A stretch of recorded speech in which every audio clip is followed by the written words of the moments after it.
Ito ang isang technique kapag walang onion thread. Kasi onion thread na dalawa yan eh. At remedyo kung hindi po match yung pump doon sa adapter. Iba po kasing brand itong adapter niyang ito.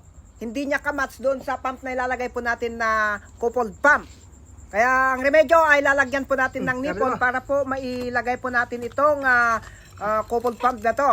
Yung dalawang butas po nito, itong pump na to ay hindi po maitapat doon sa dalawang butas ng adapter. Kaya ang ganito po ang diskarte natin, hindi po pwedeng lagyan po natin ito ng onion thread. Yan po ang ebidensya kaya po hindi po natin pwedeng lagyan ng onion thread hindi po maitapat yung isang butas dito sa baba, yung isang nipple yan Itong nasa itaas lamang po ang pwedeng maitapat. Kaya pwede po itong lagyan ng onion thread. Itong isang nipple lang sa baba ang hindi pwede. Pero bakit hindi natin nilagyan ito ng onion thread dito sa taas para hindi ganitong ikot-ikutin yung mismong electric motor para kung sakaling nag-aberya madali lang pong baklasin. Depende po kasi yan sa diskarte ng tobero. Kung alanganin ka sa trabaho mo, kung hindi ka sigurado, lagyan mo talaga ng onion thread para madali mo lang baklasin. Pero kung kapag sigurado ka sa trabaho mo, ay kahit ganyan na lang, ganyan rektahan na ganyan kasi nga po taon ang bibilangin kung sakaling mag-aayos ka ulit. Yung iba po kasing nabibiling mga onion thread ay yun po ang pinagmumulan ng singaw. Kaya para sa akin, mas gusto ko yung ganitong diskarte para konti lang po yung hahanapin mo kung saan man yung nagsisingaw kung sakaling nag-aaberya. Pero gaya nga ng sinabi ko, kung alanganin ka sa in-install mong coupled pump ejector, ay mas maganda pong lagyan mo ng onion thread para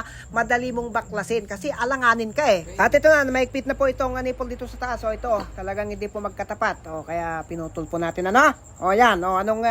Paano mo may lalagay yung onion thread dyan?